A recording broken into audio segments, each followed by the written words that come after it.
This sitting is resumed. We revert to a standing finance committee.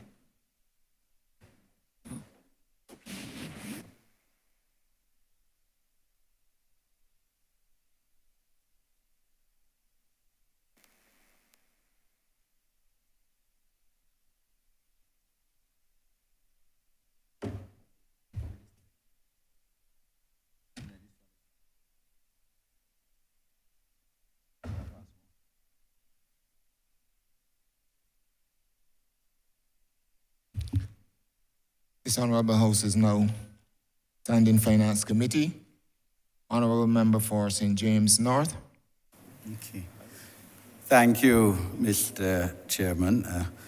I will cut down on my interventions here from 3 to 2, but still wish to congratulate the Minister and his team for the work they have been doing and for their erudite presentations here over the last 2 days. The issue, of course, the ministry is always looking to see how it could expand the amount of tourists that travel to Barbados. But I assume also, in addition to looking at an expansion of areas of attractions and tourism locally, that you will also look, or are also looking at expanding the categories of people who come to Barbados as tourists. And in that case, persons with disabilities is a key factor. It is estimated that 1.3 billion people in the world have some form of disability. That is 16% of the global population.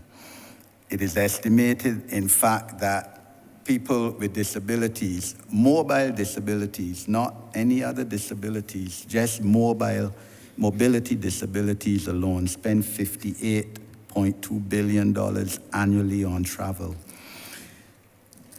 I certainly am one who believes that Barbados in no way reaches the potential benefits that it could obtain and derive from attracting people with disabilities to these shores. People with disabilities in America, Canada, Europe are generally quite cash liquid because a lot of them have obtained personal injury settlements from the incident in which they gained the disability. Traffic accident, as you know, in America, that is millions of dollars. These people are wealthy people in a lot of cases. But we don't do enough to attract them. I don't think that our hotel stock caters well enough for them in terms of accessibility.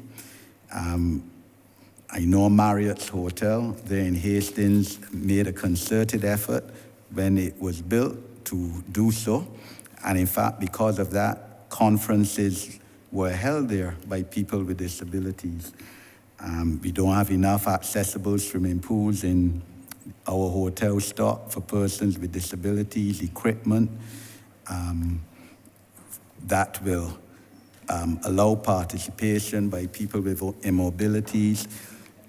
Within our hotels, I don't think the mattresses are low enough in a lot of cases, and person with immobility is going to need a lower mattress. Bedside lighting got to be lower. Ground floors generally suited for accessibility of persons with disabilities. The Honourable Member for St. Michael's South Central started to speak about people with disabilities and accessibility on our streets and ramps, and therefore I follow up on what she was intervening on in that regard. And obviously I know, Honourable Minister, that would not only be your ministry, but your ministry in association with Ministry of Public Works, for example. I don't know that your marketing strategies do enough to try to attract persons with disabilities. Countries such as Portugal, for example, and Spain intensely market for persons with disabilities to visit them, and their public places speak to that. And then training of hotel staff I am not so sure that we do enough in terms of training our hotel staff to seek to, cater for persons with disabilities. But, I mean, as you know, The honourable member may want to ask the question to speak, at this point yeah. in So time. what are your marketing strategies to try to attract persons with disabilities to Barbados, but not only to attract tourists with disabilities, but locals who have disabilities to go into the hotels, to go into hotels and enjoy themselves as a matter of human right? And secondly, Mr. Chair, if you would allow me, I'll ask both same time. I know that traditionally we knew that we do not get as much tourist revenue staying in Barbados, foreign exchange earnings staying in Barbados as perhaps we would like to have for the benefit of our people. And I'm wondering if what kind of percentage now of tourist spend in Barbados stays in Barbados rather than is repatriated from the country into non-Barbadian resident directors or bank accounts where the holding companies overseas own properties here. How much of the tourist spend here now stays in the country? I know years ago it used to be that 70% was repatriated. I know it'll be a lot less than that now, but I just wanted to provide an opportunity for you and your team, Honourable Minister, to update Barbadians on that regard. Thank you, Honourable Member. I will respond, and I will also ask Dr. Jens Trainhard and Alana Harewood, of course, to respond to some of the questions as it relates to the efforts that we are expending to certainly attract disabled persons to Barbados. You are correct that the disability sector or sector relating to disabled persons is a huge sector for us. I can tell you that when we market, we do not discriminate in our marketing efforts. We are fully focused, and we believe, as always, and as we've demonstrated over the years, that Barbados is a destination for all persons, including disabled persons. In respect of the accommodation sector, the question you asked whether or not they're building out facilities, I can tell you that I am aware that a lot of the newly built hotel plant, they have a significant focus on building out facilities through accessible rooms, as they refer to them, and bathrooms. Even in public washrooms within the accommodation sector, you can see that there is accommodation for the disabled community. In addition to that, there was a time when you could not find a disabled or accessible, as I refer to, an accessible room in Barbados. But long gone are those days, and what hoteliers and others within the accommodation sector, what they're doing now is that they are utilizing ground floors, and when there are elevators, of course, they have upper floors, and that is ongoing.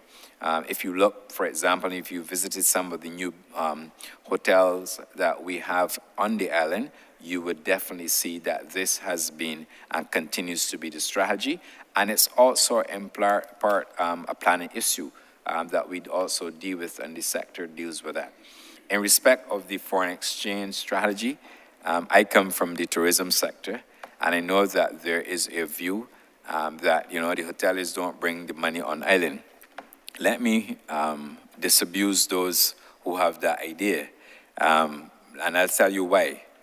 A lot of the hotel plan in Barbados, they have loans with a number of institutions on island.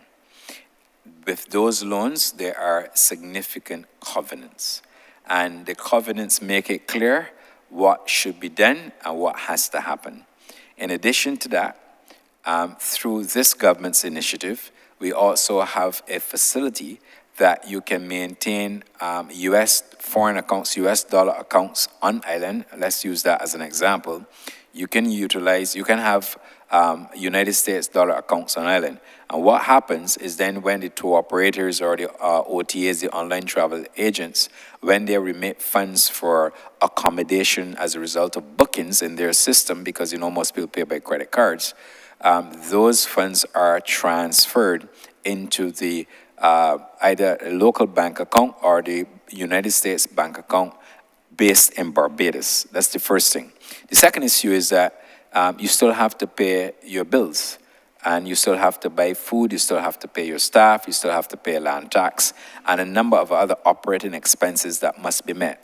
And those operating expenses are met from the funds that come in as room revenue. In addition, when you have to do upgrades to the plant, those funds, as part of a capital expenditure program, those funds must be available to do so. In terms of profits, this country has relied on a very good system. It has maintained a solid reputation where anytime there's investment in the country and it is registered with the central bank, and when you want to repatriate dividends or shareholders' interests, there's a procedure that is followed in the central bank, and of course the commercial banks adhere to that as well. So there's no willy-nilly of concealing, in my view, my general view. I'm not saying that maybe it is not an element, but from where I sit, and having worked in the sector, and I'm not defending the sector, but I'm just putting it out there. Now, I think where your question is going is that perhaps in the villa market, perhaps we need to have maybe a level of control, not only in how we make them available for rental, but also how we utilize those funds on island. I will want to engage in that discussion at this point in time, because as I indicated on Monday, a new tourist accommodation bill will be coming. When we pass that bill in this chamber and the other place, we will be in a better position to do what we have to do to ensure that the Honourable Member for Christchurch East Central and the Honourable Member for St. Michael Northeast, that they get their fair share of levies and other contributions into the Treasury of Barbados. But I won't speak to that now. So I just thought that I would put that on record. I don't have any available and updated data on the percentage spent by tourists on island. We all know how much the tourism sector contributes at least a third to our GDP. And therefore, I would have to get that information for you. It's regrettable that I don't have it, but I would have to get updated information. The other thing, as I indicated last Monday as well, is that we have to move to more data analytics and getting information in order to ensure that when we speak to these issues that we are pulling from one source and not from multiple sources. But that's something that we're going to work on. So what I'd like to do is to ask Dr. Jens Trainhard and Lana Hayward to just expand on some of the initiatives that we would have been executing in the marketplace in respect of the disabled community. Thank you, Minister. Thank you very much for this question. I think Barbados has a tremendous opportunity to actually be positioned as an island open and friendly to people with disabilities and accessible tourism. In fact, just this coming weekend, we partnered with a golf tournament for people with the eye disease. I have to read it, keratoconus. So I think, we are doing already various projects around it. But to answer your question in particular, as it relates to how can Barbados really be positioned as a destination that attracts this huge market, I think first of all, promote accessibility in public spaces. The minister mentioned in the accommodation sector, but it can also be just, from an infrastructure standpoint, installing ramps, wider paths, doorways, better public transport. Even there are destinations that have specific taxis, that where they transport wheelchairs and so on. So I think all of that is a big opportunity. We already have been in discussions actually with associations of people for disabilities, and there are also specific online travel agencies that just cater to people with disabilities. And these people obviously, they go on these online travel agencies because they know that these destinations and the services related to these destinations that provide the services that they need. So we obviously have to do a lot of work on the infrastructure side, but on the promotional side, being active there and making sure that that Barbados is positioned as catering to that kind of to that kind of audience, I think is important. The last thing I would say is educating the staff. So there needs to be training and capacity building at the staff level as well. Thank you. We're going to have to keep our responses very short, team, because we are playing against time. So I would ask you to keep your responses as short as possible. Thanks. Ms. Lana Hayward. Good morning, Lana Hayward, Barbados Tourism Product Authority, Manager Product Quality. To add to what was said before, the Product Quality Unit also is encouraging a number of the hoteliers because we realize that we're getting a number of queries from differently able persons. I must add, it is not only visitors. With COVID being impacted by COVID and a number of our local populace not being able to travel, a lot of persons have come to us seeking this as well, seeking information in terms of where they can stay, where they can go. So we have incorporated this information within our new proposed tourism bill, accommodation bill, and we are engaging hoteliers on that level to look at it in a more serious manner. To add to that, we currently do training for housekeepers, and in that training, we are sensitizing locals, especially our housekeepers, to be more sensitive and receptive to differently able persons. And I must say that the training has been going exceptionally well. Thank you. And Mr. Chairman, with your leave, just quickly, just for the benefit of the honourable member for St. James North, and so that he's also aware, I do not recall if he was in his seat when I spoke, but I thought I would just reiterate that the Millie Eiffel fish market at Weston in your constituency will benefit from a $2.5 million upgrade. It's going to be a very modern facility, and it's going to be fully accessible. So I just thought I would reiterate that now he's in his chair for the benefit of the honourable member for St. James North.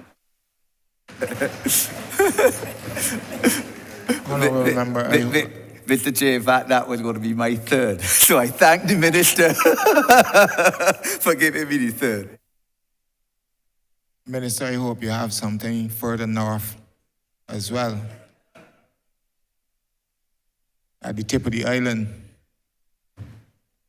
Honourable member for Christchurch West Central. Hi, good morning, and thank you, Chair. Minister, I want to commend you for your leadership thus far. Job well done. If I want to use an old Bajan axiom, it's like a fish that jump into the great blue ocean. And as Minister of the Environment, I can speak loosely to that. But I also want to recognize, of course, that I am the Minister also responsible for the lithosphere, the green environment. And this is where the question will be focused on, because I know with your new Sustainable Development Tourism Act, there is a discussion that has been ongoing thus far. And I know that you will want to realize, as part of Barbados, carbon reduction, and the fact that as much as possible by 2030, we will be telling the rest of the world that we are carbon neutral. There is a plan as part of that act to have a carbon offsetting program where visitors that come to this island, understanding full well that they are using aviation fuel, which adds to the carbon footprint and the devastating greenhouse effect that we are having in the world. I know your ministry has a plan to have a carbon offsetting touristic drive where tourists will be able, either by planting trees to enhance forestry and obviously our carbon sequestration, or by contributing to a fund set up by your ministry so that they will be able to be involved in environmental sustainable projects. I want you to elucidate on that so Barbados can appreciate the amount of work you are doing, not only in helping to add to the sustainable livelihoods of our people, but of course to ensure that we have an environment that can sustain the test of time, and of course certainly that has a green touristic drive to it. Thank you. Thank you, Minister, and let me also thank you in similar vein for all of your efforts in the beautification of Barbados across the entire island. You know, once we have a very clean and beautiful country, that will make it easier sell for us. Perhaps, Minister, you were not in your seat on Monday when the Permanent Secretary addressed this issue. Okay, I understand that entirely, but the Permanent Secretary had addressed the issue. But I would ask the Permanent Secretary just to reiterate rather quickly, because we're against the clock, for your benefit, sir. Thank you. Thank you, Minister, and thank you, Minister Ford, for the question. Certainly at the ministry, when we look at tourism, we're doing it from a holistic way. And certainly we spoke at length on Monday as well as today. We talked about the efforts that we're making with respect to sustainable tourism. One of the initiatives that have been conceptualized is, which plays very much to the strength of the European market in terms of carbon and how do we reduce Barbados' carbon footprint for tourists emanating out of that market.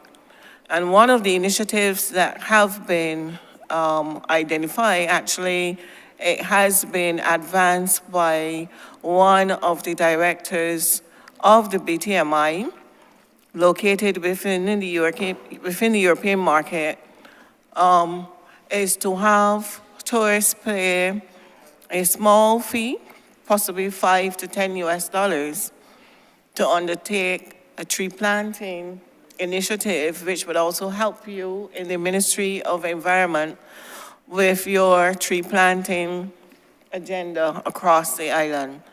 That is an initiative that will be submitted to Cabinet for their approval, and after that, it will be rolled out. But this is an area that has sparked much attention and has been an area that has been seen to be very attractive for European tourists to engage in. So that is one of the initiatives that will be rolled out, which will certainly align with the efforts too of your ministry. And we certainly understand within tourism how we can also align with the energy ministry to reduce Barbados' carbon footprint. And in that regard, you've had initiatives and efforts are being made to have the hoteliers be able to install photovoltaics on their roofs of the hotels, and also to utilize LED lighting, look at their air conditioning units to move those to inverter type as opposed to systems. And these initiatives, we recognize this morning that we have to engage more with EGFL and to utilize the funding there to allow the hoteliers to be able to access them in order to make these types of changes within their hotel plans.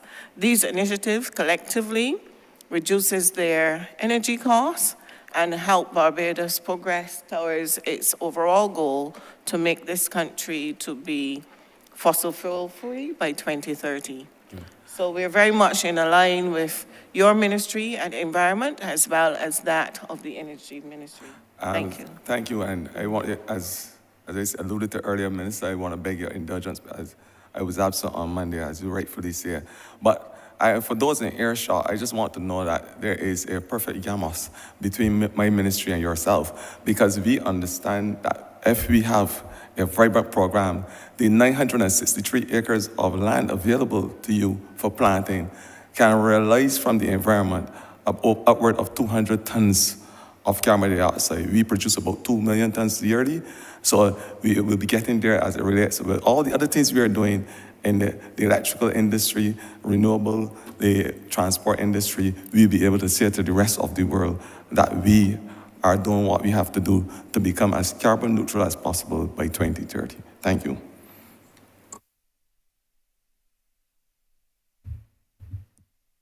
Thank you, Honourable Member.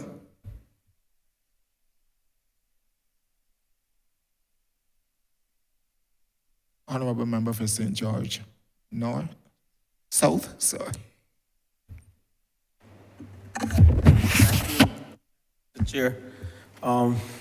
Let me be quick here because I endorse all the sentiment shared by my colleagues with respect to the team, tourism and international transport.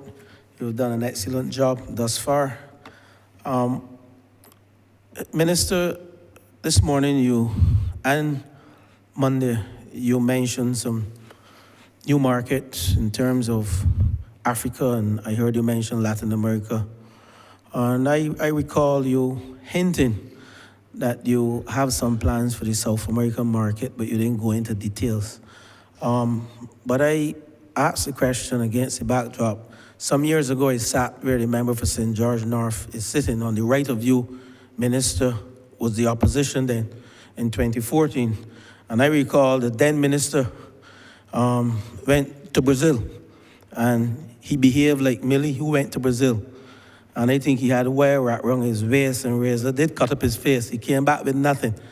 And I know you have plans for the South American market, and I would like you to explain not only to this chamber, but to the public. And my final question, Mr. Chairman, relates to the port, the Bridgetown port. And again, when we came to office in 2018, we had some challenges with respect to scanners not working. And I think when the Prime Minister toured then, she was terribly surprised that scanners were indeed not working. And I think that contributed, if I may say, I can say it in this chamber, to a number of illegitimate imports into this country. I would like to know where we are now compared to when we came to office. Those are my two questions, Mr. Chairman. Thank you, Honourable Member. And that's why I made earlier my remarks this morning, that is amazing when people come out and perhaps want to score political points. And oftentimes you have to take them back to the origins. What I will do, I will ask the Chief Executive Officer of Barbados Port Inc. to address the whole issue of scanners, where we were then and where we are today.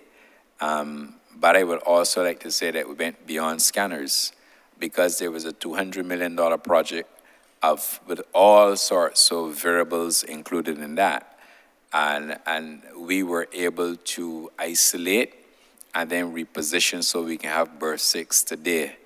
And that a lot of what went on there no longer exists thanks to this Barbados Labour Party government.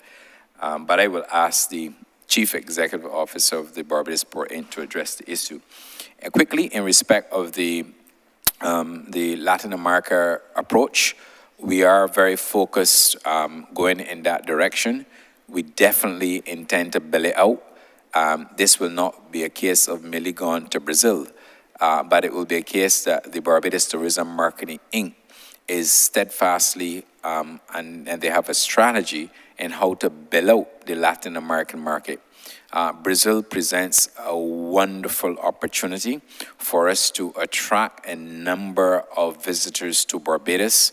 There is significant wealth and spend in Brazil, as highlighted in our travel trends, and we will be exploring every opportunity within that market. In addition to which, we have some markets in that corridor. We have Uruguay, we also have Argentina, for example, and we are going to be, and Chile and others, and we are going to be using our resources, and that is why it's critical that we have a physical presence in the Latin American market to help build us out. It will take some time to build out that market. It will be nurtured, but I'm confident that with the same alacrity and with the same approach that we utilize to concretize what constitutes our source markets, that we will be able to see improved numbers there. I will ask I'm not sure if the chairman of the BTMI would wish to say a few comments. Chair? Thank you, Minister. I too agree with your comments. We are not only looking at strategically placing persons there to open up the LATAM's market, but we're also, as early as February 1, we had high-level conversations with Airlift to open back up Brazil, connectivity to Brazil to Barbados. And they are very interested in Barbados, not only for seasonal, but all throughout the year.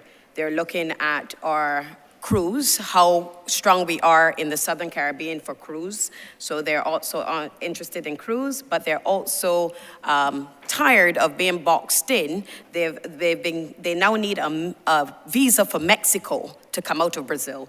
They don't need a visa for Barbados. So they're very interested in moving a lot of their high-end business over to Barbados. So we are moving along, and COPA is doing excellent. Right now with COPA out of Panama, that flight is running more than 95% occupancy, and we are looking at ramping up with them as well, given more connectivity out of Panama. So it is high on our agenda. Thank you for asking. Thank you. I will ask Mr. David John Marie to address the issue. The only thing I will highlight, Honourable Member, and you would appreciate this, is that there are a number of security details that we cannot go into in detail in the port, but as broad a brush and as carefully as he can craft his message, the CEO will craft his message in respect to the scanners at the Bridgetown port. Mr. John Marie. Thank you, Minister. Indeed, with respect to enhancement at the port, with respect to security, there is enhanced collaboration with the security agencies operating there, port security, police, and customs. Joint monitoring of the areas is now enhanced, takes place. All new employees of the port, as part of the standard recruitment process, must now undergo the truth verification testing. All senior port management have already been subject to truth verification testing. There's extensive use of new technologies at the port. I don't want to go into too much detail, but we have an appointment system so that anyone who wants to enter the port to conduct business must go and apply online for an appointment and receive a QR code to enter prior to arrival at the port. Scanning of persons is standard, scanning of persons and their hand luggage to enter the main port area, and this is being expanded to other areas of the port. With respect to scanning, unlike a number of years ago, we are now scanning 100% of all containers leaving the port. There's also 100% coverage by CCTV of the port. And there are a number of other initiatives that we may know and others that we may not want to speak to at this point in time. The planned build-out of the container freight station will go a long way to enhancing security at the port also by minimizing the number of persons who enter the Bridgetown port. As now, scanning will take place, inspections will take place at that facility and not away from the port. Those are broad measures, sir, that we wish to disclose. That's fine, Mr. Chairman. I will allow my colleagues based on time to proceed. I'm fine, and I have every confidence in both the head of the port and the minister and the team that indeed you do justice to this key sector, tourism and international transport. I thank you all. Thank you, Honourable Member. Honourable Member for St. Peter. Thank you very much, Mr. Chair. And I add my voice to congratulate the Minister of Tourism and International Transport and his team for the work that is obviously being done in the ministry under his leadership. I have a pretty simple question, but before I ask the question, I should also offer my thanks in this forum since I sit here as a member of Parliament for St. Peter, to the Barbados Tourism and Investment, BTMI, Barbados Tourism Management Inc., and not in this ministry, but BTII as well, for the collaboration that we've seen and we've had in St. Peter. Long may it continue. My question is relatively simple, not profound like many of the others that have been asked. But we spoke earlier about the connection between the linkages with various industries. Mine has to do with product and particularly with community tourism. Some officers in the ministry know that I am a little bit passionate about that.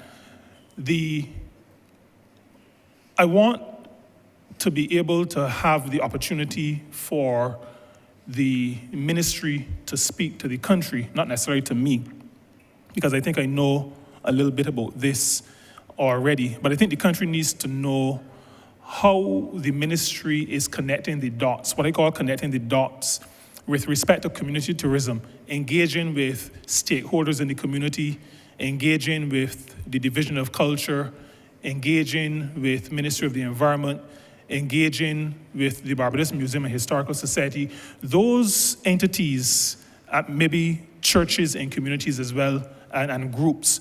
How is the maybe product, BTMI, the ministry itself, connecting so that community tourism becomes not just community tourism in name, but that those in the community feel that they are part of the development and the execution of the project. And I must say that the question comes out of the fact that, and one of your officers knows this, I was in the Arawat Temple in Ben Hill this morning. Now, most people don't know about that, but I know that there's at least one officer in this ministry who does. And we were talking about a community tourism project. But the inclusion of persons in the community and outside of the community, but like the museum, those others that I mentioned, what is the ministry or the BTMI doing to make sure that we have a really good cohesion to allow these projects to be genuine tourism projects? Sorry, genuine community tourism projects. Thank you, Honourable Member. I will ask Ms. Marsha Aline of the Barbados Tourism Marketing Inc. To come into the well to respond to you. As you may know, Mrs. Aline has done a lot of work in this area. And whilst we wait for her, just to let you know that and I thought you were going to tell Mr. John Marie once again, thank you for the jetty in St. Peter. Speightstown, because it's not only available for us in the future to do tendering with cruise ships, but also to make it available to fisher folks in the area. And also, as you're well aware, I'm not sure if you were here when I made the point that you will have the unique benefit of being the first member of Parliament in the Caribbean to have in their constituency a cruise ship christened. But I will give way now to Ms. Marsha Aline. Marsha?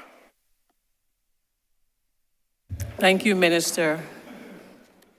Marsha Aline, Chief Product Development Officer with the Barbados Tourism Marketing Inc. Thank you, Honourable Minister, for that question. And I just would first like to start by saying that community tourism is not so much community tourism, but it's more about the community getting together to have economic empowerment for themselves and the tourism industry benefiting as a result.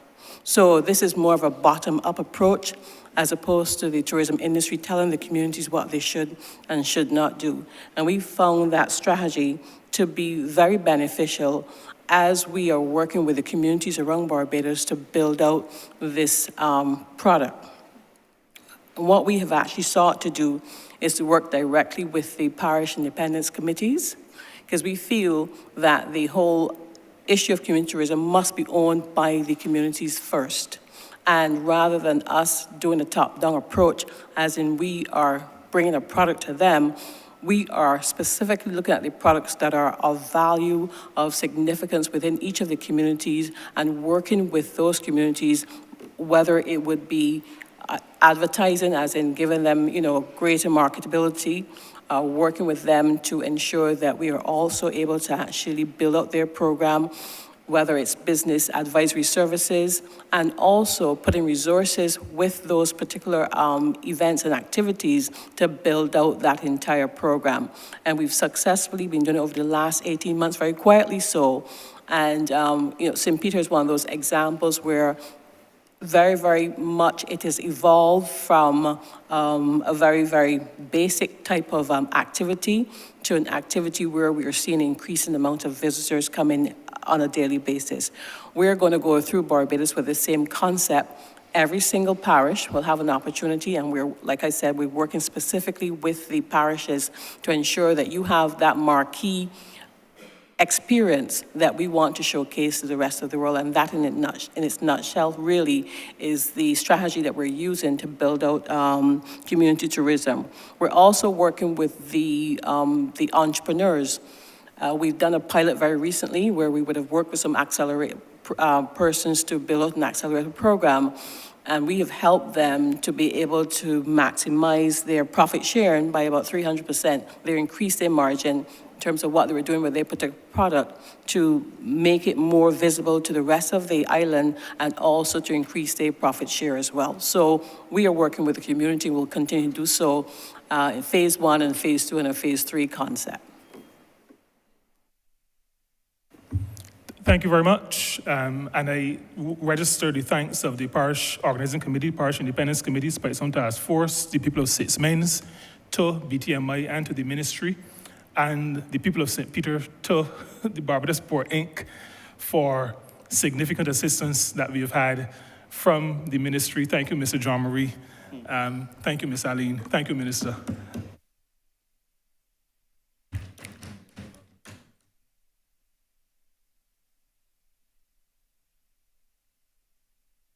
Thank you, Honourable Minister. You now have the opportunity to wrap up.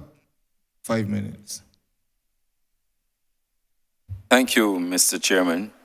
I cannot outrun a fault of your ruling, otherwise you reserve the right to put me out. And the constituents of St. Michael West Central will be very happy. But thank you, Mr. Chairman. You've heard from the well over the last 2 days the work of the ministry. We've provided the Honourable House with an insight into the efforts being made to promote growth and development, the initiatives being planned and undertaken in the new and emerging markets, as well as efforts to solidify our presence in the current markets are being intensified. Despite the promising prospects for the future, we are not taking anything for granted. We will build on our strengths, we seek to eradicate our weaknesses, and try new approaches, including the extensive use of technology wherever feasible. We are intent on challenging all of our methods and approaches to create the best possible chance of freshness without eroding the uniqueness of Barbados and Barbadians. You will probably get tired of me saying that tourism is still in a recovery mode, but that is the harsh reality.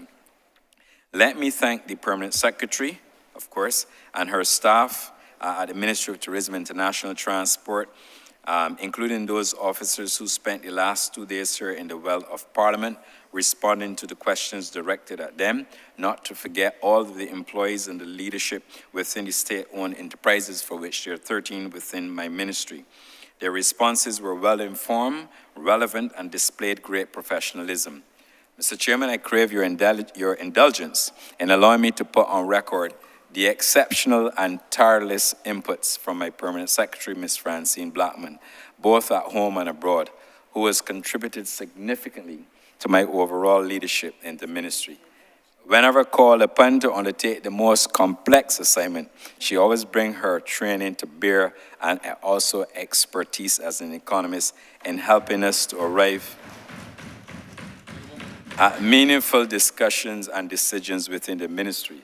For example, the Permanent Secretary, and she wouldn't want me to tell you this, that very often when we are on duty abroad, meetings which start at 9 a.m. can be going strong 13 hours later. But I want to thank my Permanent Secretary and, of course, her team.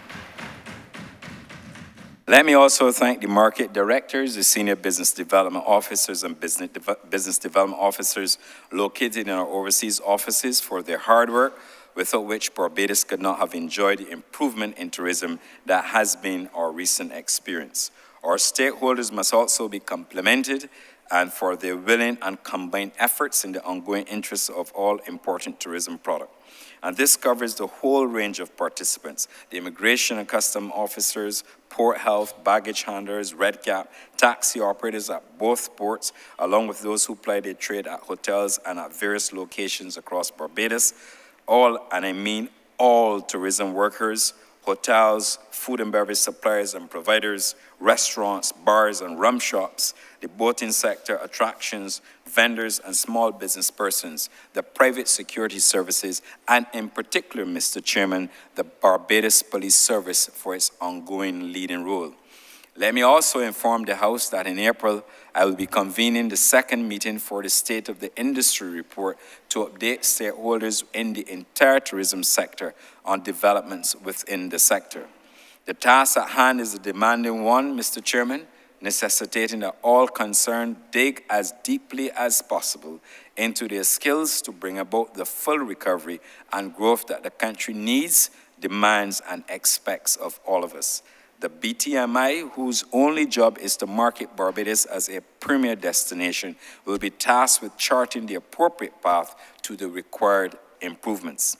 The same high demands also apply to other state-owned entities and enterprises operating under the ministry. Let me thank Barbadians at large for their priceless and much celebrated hospitality, warmth, and generosity that has contributed in large measure to what seems to be a very promising recovery. Let me frankly state that a lot of the same will be expected of them as we continue our journey towards a better tourism industry and a better Barbados. I promise Barbados and Barbadians that every day I will give this ministry my very best shot. Mr. Speaker, in so doing, I will beg to move that Head 27 stand power.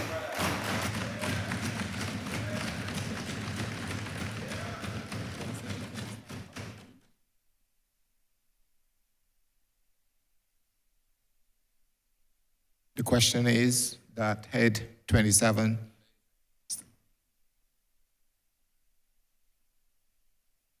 The question is that Head 27 stand part. All honourable members in favour, say aye.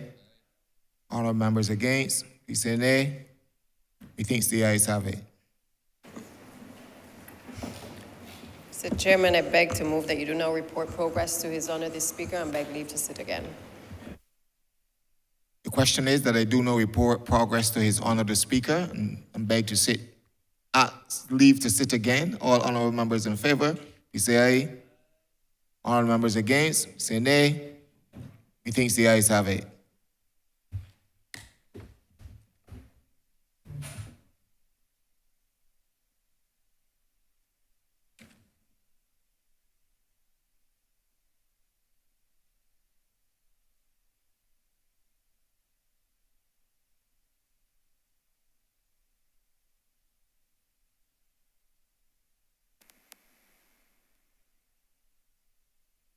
Chairman has reported progress and requests leave to sit again.